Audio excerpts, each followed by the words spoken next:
Hello guys. तो 2024 की शुरुआत होने वाली है और 24 की शुरुआत से पहले ही हमारे पाठक जी इतना तेज़ी से कार्य कर रहे हैं कि एस्टेट की शुरुआत भी हो चुकी है 23 में ही, जो फॉर्म फिलअप की शुरुआत हो चुकी है। और हमको ये भी पता है कि आप लोग वेट कर रहे थे और पाठक जी ने बिल्कुल आपको वेट नहीं करवाया है, सही समय पर वो एस्टेट लेकर आए हैं। एस्टेट 2024 फॉर्म फिलअप की शुरुआत हो चुकी है। अब आप लोग भी थोड़ा सा नींद से जगिए और अपने शरीर को थोड़ा मोशन में लाइए, फुर्ती दिखाइए और भिड़ जाइए एस्टेट की तैयारी के लिए हमारे चैनल साइफर क्लासेस के साथ। यहाँ पर हम आपको बिल्कुल फ्री ऑफ कॉस्ट क्लास दे रहे हैं, जिसमें साइंस की क्लासेस, साइंस में आपके फिजिक्स, केमिस्ट्री और बायो तीनों की क्लासेस, और मैथ के साथ भी मैं आऊँगा। आप लोग जितना एनर्जी देंगे उसी लेवल पर मैं वीडियो बनाऊंगा। और एस्टेट में बहुत ज़्यादा वास्ट क्वेश्चंस नहीं आएंगे, क्वेश्चंस आएंगे बहुत सेलेक्टेड क्वेश्चन आएंगे। और यकीन मानिए कि मेरे जितने क्वेश्चन होंगे मैं कोशिश करूंगा कि सभी सब्जेक्ट में, जैसे फिजिक्स, केमिस्ट्री, बायोलॉजी में 500 क्वेश्चंस को बिल्कुल सेलेक्टेड क्वेश्चंस, जिसके चांसेस जो हैं वो 90% हो आने की संभावना हो, बिल्कुल सेलेक्टेड और मज़ेदार क्वेश्चन लेकर हम आपके लिए आएंगे। और आप क्या ही बोलें कि एस्टेट की शुरुआत तो हो ही चुकी है। हमारा पहला वीडियो आज एस्टेट के लिए अपलोड होगा और आप पहले वीडियो में ही, हमें उम्मीद है कि आप ढेर सारा प्यार हमें देंगे और हमारे चैनल में साइफर क्लासेस के साथ ज़्यादा से ज़्यादा जुड़ने की कोशिश करेंगे। आते हैं आज के पहले वीडियो में, देखते हैं आज का पहला क्लास। चाल के संदर्भ में सही कथन का चयन करें। पहला क्वेश्चन हमारा है कि चाल के संदर्भ में सही कथन का चयन करें। प्रति इकाई समय में वस्तु द्वारा तय की गई दूरी चाल होती है।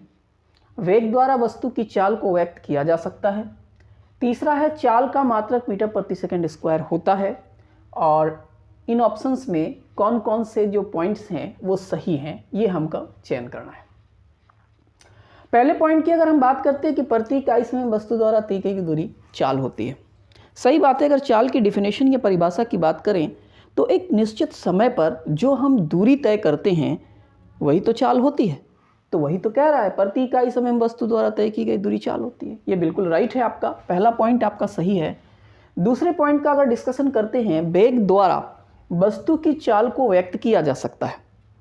वेग के द्वारा क्या वस्तु की चाल को व्यक्त कर सकते हैं?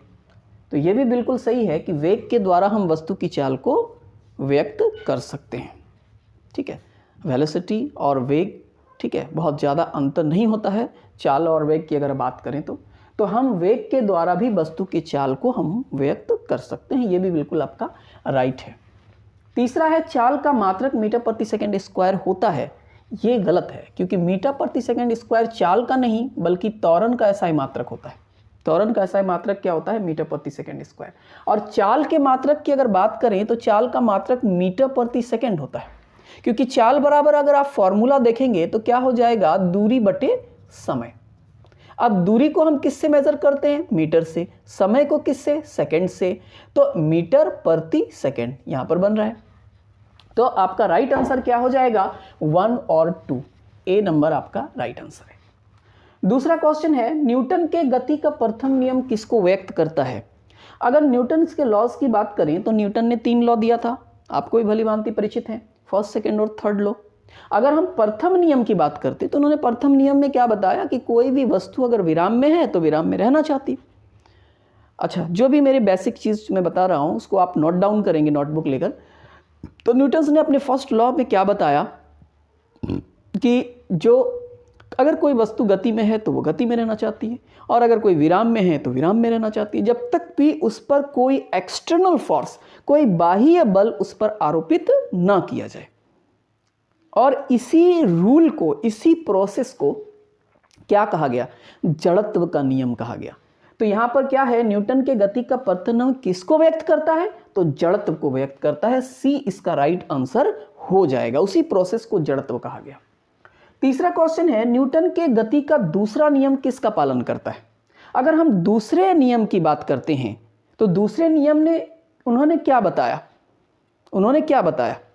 किसी भी वस्तु संवेग का नियम, संवेग में परिवर्तन की दर लगाए गए बल के समानुपाती होता है, यही उन्होंने बताया। तो संवेग में जो परिवर्तन हो रहा है वो किसके डायरेक्टली प्रोपोर्शनल होता है, तो वो किसके बल के प्रोपोर्शनल होता है। तो बल के अगर प्रोपोर्शनल होता है तो इसका मतलब है कि सेकंड लॉ किसको डिफाइन कर रहा है, वो बल को ही डिफाइन कर रहा है। तो इसका राइट आंसर क्या हो जाएगा, न्यूटन के गति का दूसरा नियम किसका पालन करता है, तो बल का पालन करता है। B is the right answer.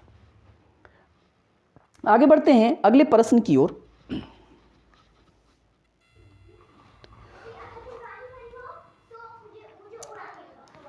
आगे देखिए नेक्स्ट क्वेश्चन, स्थिति में परिवर्तन गति होता है जिसकी व्याख्या निम्न रूप से कर सकते हैं। अगर हम स्थिति में परिवर्तन करते हैं तो सही बात है कि अगर हम स्थिति में परिवर्तन करेंगे तो क्या हो जाएगा, डिस्प्लेसमेंट तो होगा ही। विस्थापन का मतलब ही क्या होता है, स्थिति में पोजीशन में चेंज, अगर हम पोजीशन में बदलाव करते हैं तो वो तो डिस्प्लेसमेंट कहलाता है।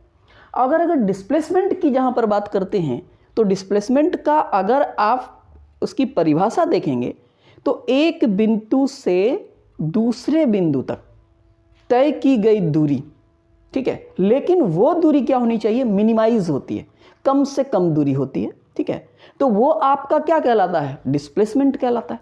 यहाँ पर पूछा क्या जा रहा है कि स्थिति में अगर हम परिवर्तन करते हैं तो उसकी व्याख्या निम्न रूप में किस किस के रूप में हम कर सकते हैं। तो जब हम स्थिति में परिवर्तन करेंगे तो वो तो डिस्प्लेसमेंट होगा ही। दूसरी बात, अगर स्थिति में परिवर्तन होगा तो कुछ ना कुछ डिस्टेंस तो वो कवर करेगा ही। तो मेरे ख्याल से तय की गई दूरी और विस्थापन दोनों ही यहाँ पर क्या है, राइट है। अगला प्रश्न है, निम्न में कौन त्वरण का मात्रक है। अगर त्वरण के मात्रक की बात करते हैं तो अभी हम इससे पहले शायद बताए थे कि त्वरण का SI मात्रक मीटर प्रति सेकंड स्क्वायर होता है, मीटर प्रति सेकंड स्क्वायर। डी इसका राइट आंसर हो जाएगा। आगे है नेक्स्ट क्वेश्चन, सही कथन का चयन करें। प्रति इकाई समय में हुआ विस्थापन वस्तु का वेग कहलाता है। और दूसरा है, वेग किसी वस्तु की चाल और दिशा दोनों को व्यक्त करता है। अच्छा क्वेश्चन है, प्रति इकाई समय में हुआ विस्थापन वस्तु का वेग कहलाता है। अगर हम वेग की परिभाषा को देखें तो वेग क्या होता है, एक निश्चित समय पर, ठीक है, एक निश्चित समय पर किसी वस्तु की चाल में परिवर्तन। तो चाल में परिवर्तन का मतलब ही क्या हो गया, डिस्प्लेसमेंट, विस्थापन। अगर कोई वस्तु एक निश्चित समय पर विस्थापित होती है तो जब वो निश्चित समय पर विस्थापित होगी तो वही तो वेग की परिभाषा है, वही तो वेग कहलाता है। तो ए नंबर इसका राइट है कि प्रति इकाई समय में जो विस्थापन होता है वस्तु का वो क्या कहलाता है, वेग कहलाता है। दूसरा, वेग किसी वस्तु की चाल और दिशा दोनों को, ये भी बिल्कुल करेक्ट है कि वेग किसी भी वस्तु की चाल तो बिल्कुल इंडिकेट करेगा ही करेगा और उसके साथ साथ उसकी दिशा को भी वो व्यक्त करता है। तो दोनों ही राइट है। इसका राइट आंसर क्या हो जाएगा, 1 और 2 इसका राइट आंसर होगा। आगे बढ़ते हैं नेक्स्ट क्वेश्चन की ओर। अगला प्रश्न देखिए, क्वेश्चन नंबर 7। स्वतंत्र रूप से गिर रही वस्तु की गति निम्न में से किसका उदाहरण है। एक समान त्वरित गति, एक समान वेग, एक समान चाल या कोई नहीं। अगर कोई वस्तु स्वतंत्र रूप से ऊपर से नीचे गिरती है तो उस सिचुएशन पर उस पर एक बल कार्य करता है और वो बल कौन सा होता है, ग्रेविटेशनल फोर्स होता है।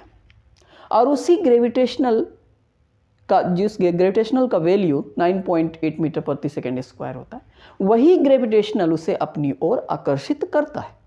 तो उसमें कौन सी गति होती है, अगर आप उसमें बात करें वेग या चाल तो बिल्कुल ही नहीं होता है कि वो तो एक्सटर्नल हमको देना पड़ेगा।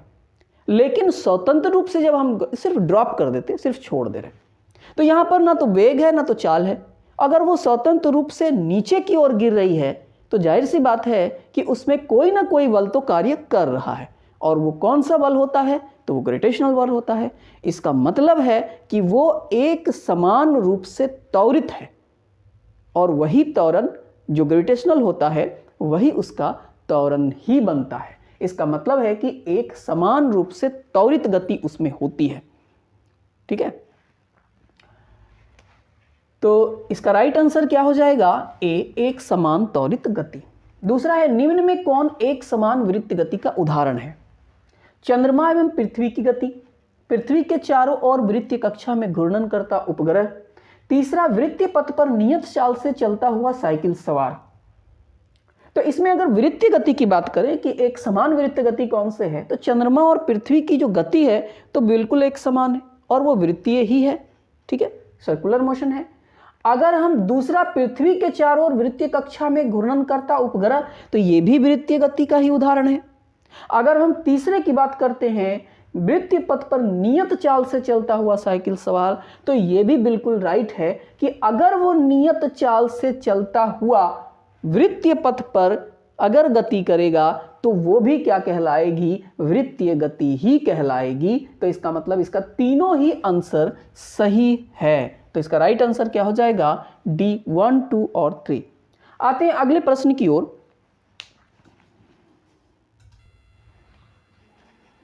आते हैं अगले प्रश्न पर, और अगले प्रश्न में बढ़ने से पहले हमारे चैनल को ज़्यादा से ज़्यादा सब्सक्राइब करने की कोशिश करें, ज़्यादा से ज़्यादा शेयर करें, कमेंट करें और लाइक शेयर जरूर करें।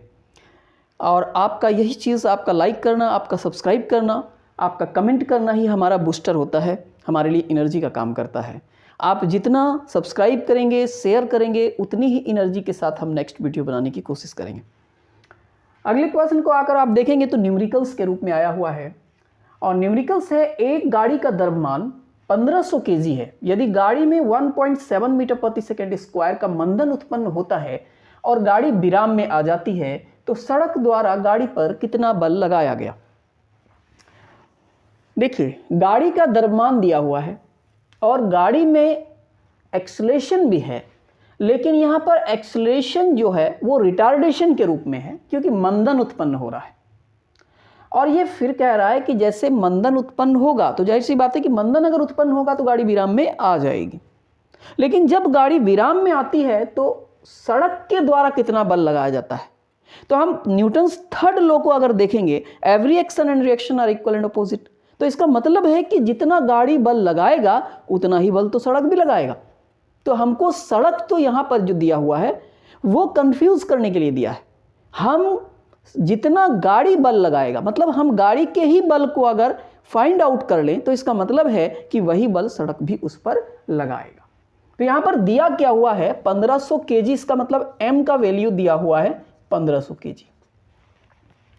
गाड़ी में 1.7 मीटर प्रति सेकंड स्क्वायर का मंदन उत्पन्न हो रहा है। तो मंदन का मतलब क्या होता है? रिटार्डेशन, और रिटार्डेशन का मतलब क्या होता है? एक्सेलरेशन जब ऋणात्मक होता है तो वो मंदन या रिटार्डेशन कहलाता है। तो इसका मतलब ए का वैल्यू कितना है? -1.7 मीटर प्रति सेकंड स्क्वायर। आगे क्या रहा है? सड़क द्वारा, हाँ अच्छा ठीक है, कितना बल लगाया जा रहा है? तो F इज इक्वल अगर हम निकालेंगे तो सिंपल है, F is equal to M है, हम जानते हैं M का वैल्यू 1500 हो गया, A का वैल्यू कितना हो गया? -1.7। तो 15 सत्ते 105, 5 हासिल 10, 15 के मतलब 25 और 2 0 पॉइंट है, एक पॉइंट बैठ गया, माइनस है, माइनस लगे, मतलब माइनस कितना हो गया? 2550 न्यूटन का फोर्स उस पर अप्लाइड होगा, -2550 newton. B is the right answer. -2550 newton का फोर्स सड़क के द्वारा या गाड़ी के द्वारा सड़क पर लगाया जाएगा, दोनों ही इक्वल होगा। आगे बढ़ते हैं अगले प्रश्न की ओर।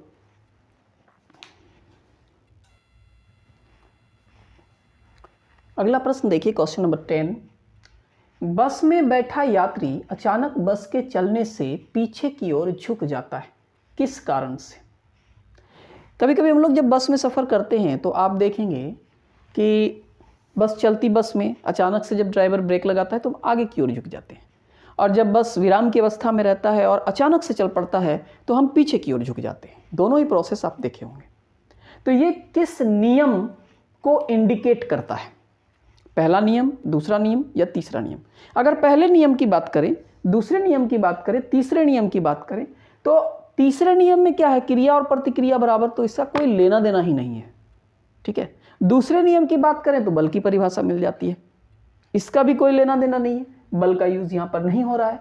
तो सिर्फ पहले नियम की अगर बात करें कि जो वस्तु विराम में है वो विराम में रहना चाहती है और गति में है तो गति में रहना चाहती है, मतलब जड़त्व के नियम को ये फॉलो करता है। जैसे होता क्या है कि अगर हम बस में बैठे हैं तो हमारा आधा हिस्सा जो होता है, हमारा पैर जो बस है उसके तल के संपर्क में रहता है। तो जब अचानक से बस विराम से गति में जाता है तो हमारा निचला सिरा जो होता है वो तो गति में चला जाता है, परंतु हमारे शरीर का ऊपरी भाग वो विराम में ही रहना चाहता है और इस वजह से हम पीछे की ओर झुक जाते हैं। तो जड़त्व के नियम को वो फॉलो करता है न्यूटन का, और जड़त्व का नियम हमको किस नियम से, किससे मिलता है? न्यूटन के पहले नियम से हमको प्राप्त होता है। तो ए इसका राइट आंसर हो जाएगा। दूसरा है, यदि किसी वस्तु की चाल को दोगुना किया जाए तो त्वरण दोगुना हो जाता है, संवेग दोगुना हो जाएगा, गतिज ऊर्जा दोगुना हो जाएगा, स्थितिज ऊर्जा दोगुना हो जाएगा। अगर हम स्थितिज ऊर्जा की सबसे पहले बात कर लीजिए, पीछे से ही आते हैं, तो स्थितिज ऊर्जा में आप देखेंगे भी होता ही नहीं है, तो ये तो पहले ही निकट हो गया, ठीक है। गतिज ऊर्जा की बात करें तो गतिज ऊर्जा में क्या हो जाता है? Kinetic energy is equal to 1/2 mv square.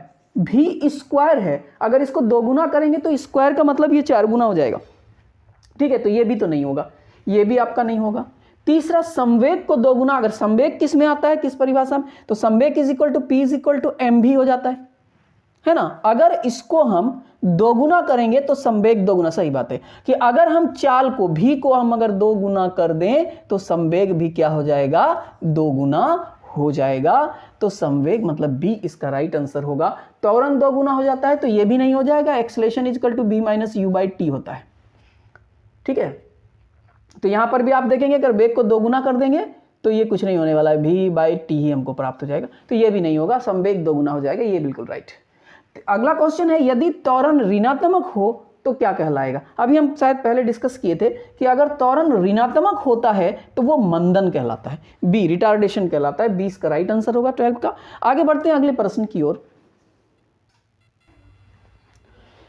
अगले प्रश्न की ओर। जब किसी वस्तु की गति में त्वरण उत्पन्न होता है तब, अगर कोई वस्तु है वो चल रही है, गति की अवस्था में है और उसमें त्वरण उत्पन्न हो जाता है। त्वरण के एक्सेलरेशन मतलब क्या? एक्सेलरेट, अगर हम उसकी गति को बढ़ा देते तो वो त्वरण हो जाता है। तो अगर त्वरण उत्पन्न हो जाता है तो वस्तु पर क्या प्रभाव पड़ेगा? वो सदैव पृथ्वी की ओर गिरता है, उसकी चाल में सदैव वृद्धि होती है, उस पर सदैव कोई बल कार्य करता है, उसकी गति की दिशा बदल जाती है। तो बताइए इसका राइट आंसर क्या हो जाएगा? वह सदैव पृथ्वी की ओर गिरता है, ये बिल्कुल गलत है। ऐसा थोड़ी कि एक्सेलरेशन सिर्फ नीचे गिरने या ऊपर जाने के फलस्वरूप ही लगता है, ऐसा नहीं है। समतल जगह पर क्या एक्सेलरेशन नहीं लगता है? बिल्कुल लगता है। उसकी चाल में सदैव वृद्धि होगी, ये भी गलत है। अभी तो रिटार्डेशन हम लोग पढ़े, एक्सेलरेशन करना के मतलब थोड़ी है कि सिर्फ हम उसकी चाल को बढ़ा रहे हैं, उसकी स्पीड बढ़ रही है। रिटार्डेशन भी तो हो सकता है, मंदन भी, एक्सेलरेशन में ही मंदन आता है, तो हम उसकी एक्सेलरेशन को कम भी तो कर सकते हैं, ये भी गलत है। उस पर सदैव कोई बल कार्य करता है, हाँ ये सटीक है। जब भी हम कभी एक्सेलरेशन, कोई गति में है कोई वस्तु और उसको एक्सेलरेट करते हैं तो इसका मतलब है कि उस पर कोई ना कोई बल हम त्वरित करवा रहे हैं, कोई ना कोई बल कार्य कर रहा है। तो ये इसका राइट आंसर सी हो जाएगा। अगला प्रश्न है, निम्न में कौन सा समूह सदिश है? सदिश की अगर बात करते हैं तो जिसका परिमाण और दिशा दोनों होता है वो सदिश, जिसका परिमाण और दिशा दोनों हो। तो अब बहुत सारे सदिश होते हैं, कितने का परिमाण और दिशा आप याद रखेंगे, कितना दिमाग में रहेगा? तो आपको एक छोटा सा ट्रिक याद रखना है, बहुत सिंपल, कि जिसमें वो आ जाए, वो अगर वो आ जाता है तो इसका मतलब है कि वो सदिश होगा। देखिए जैसे कार्य वो नहीं आ रहा है, ऊर्जा, हाँ कुछ इसमें अपवाद भी हैं, ऊर्जा वो नहीं आ रहा है, चाल वो नहीं आ रहा है, तो ये भैया सदिश नहीं होगा। चाल में वो नहीं आ रहा है इसलिए ये भी सदिश नहीं होगा। वेग में देखिए वो आ रहा है, त्वरण में वो आ रहा है, बल में भी वो आ रहा है, ये राइट आंसर हो जाएगा। फिर वेग, त्वरण और बल ये सदिश का समूह है। तो आज के वीडियो में हम लोग इतना ही रखते हैं। नेक्स्ट फिर मिलते हैं हम लोग अगले वीडियो के साथ। तब तक के लिए आप हमारे चैनल को ज़्यादा से ज़्यादा प्रमोटेट करें ताकि हम आपके लिए अच्छे से अच्छे वीडियो लेकर, ज़्यादा से ज़्यादा मात्रा में वीडियो लेकर आ सकें। तब तक के लिए बाय।